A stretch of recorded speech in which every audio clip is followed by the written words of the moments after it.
103.2 Dublin City FM. I'm Natasha Gillies, joined in studio by Catriona, I should say, very apologetic, Murphy, and the Irish author of the trilogy Divine Inheritance.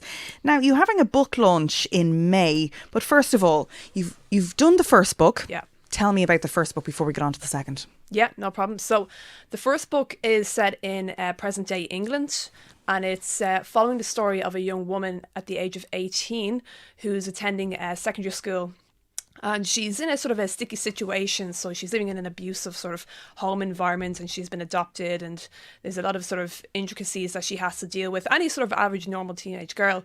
And the story kicks off when this dark creature shows up in her town and tries to kill her, and sort of sets the whole story off. So she's brought then into another world called the Other World. And the Other World actually has its roots from fairy mythologically, like a fairy lore, I should say. And it's basically this world that is inhabited by fairies, but also by a crumbling monarchy, wild bandits, and a mad queen. So it's a very sort of chaotic world that she's brought into, but it's actually natively where she is from. And it's, you know, she's kind of looking at her own self and trying to question her own identity. And she's developing these kind of supernatural abilities as she's going along. So if you think of any kind of fantasy like movie out there. What fantasy book would you say it's most like? I would say it's a cross between Harry Potter and Lord of the Rings, I guess. That's what Lord of the Rings was coming into my head. Yeah, yeah, yes. Definitely. There seems to be a lot going on, but Yeah. an intelligence where it's not just one flat storyline. There's quite a lot of layers to this. Yeah, there is. There's a fair few layers. So it's you know, it's our world, but it's also crossing over another world. Then you've got like the introduction of other types of creatures that are just as intelligent as you and me, and can just, you know, are as coherent, can talk as well, but also have their own particular abilities. So it's really about looking at a person who's like a human being like you and me, but getting thrown into this new environment that she has never experienced before, and experiencing things that she didn't think was possible. And it's all about her dealing with that. Sounds amazing. I'm a big sci-fi fan, so I'm bought in. How did your first book go before we start to talk about the new book and the book launch? Yeah, it's a good question.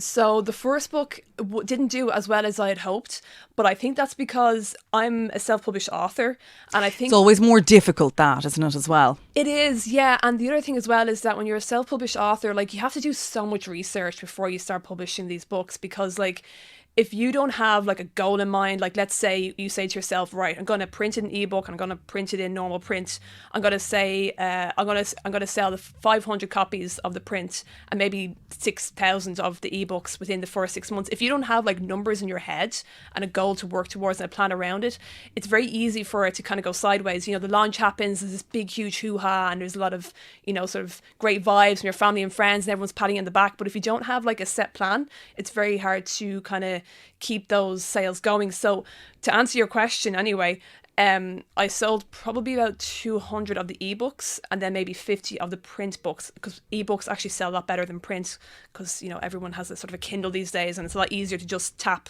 and just get the book straight away. Well, if anybody's interested, the Divine Inheritance is the name of the trilogy, but what was the name of the first book? Return of the Star Child. Return of the Star Child. Now, going on to your second book, Yeah. Obviously, because you've the launch of your first book, and the book launches are great, like you say, you have the support of your friends and family, but it's what happens after that really makes the difference as to the book sales and things like that, and how you get it out. And you spent time planning this. Absolutely. Is there something you've learned that you're going to do differently with your second book? Yes, definitely. This time, I've done a lot more planning for the launch. So, you know, I'm doing like things like getting onto radio interviews. I'm doing a lot of online advertising. So, I've put up an event sort of on the Eventbrite as well to get tickets out there. So when I see that there's ticket sales coming in, I can get an idea of numbers as well. So it's not just getting the family and friends to go to the launch, it's getting the public to go as well. And it's also about writing letters to key influencers and key people, you know, like such as politicians. And I had a friend who, you know, made a joke and said, why don't you write a letter to the president and ask him? Why not? I mean, no mean, better man. Yeah, exactly. So it's really, it's me being I'm organized for this launch, and then also having an ongoing marketing plan that continues after the launch. So I'm talking digital advertising mostly. So running ads on Facebook, Instagram, getting my videos myself out there, reading extracts of the book so people get to know me and not just the book, and having a sort of a solid connection. plan. Yeah, a connection Yeah. with your audience and building your readership as well. So it's not just about, you publish the first book and you're not known, but when you publish your second book, people already kind of know your name, and they might have read the first book. So you could have even loyal followers or people who've read the first book attending the launch or knowing the launch. How many times J.K. Rowling was turned down? Yeah, I think it was 12 Yeah. times. Yeah. Like insane. Yeah. And she actually was a billionaire at one Yeah. point, and she gave so much of her money to charity. She came off the that's right. billionaires list, Yeah. and she said, I don't care.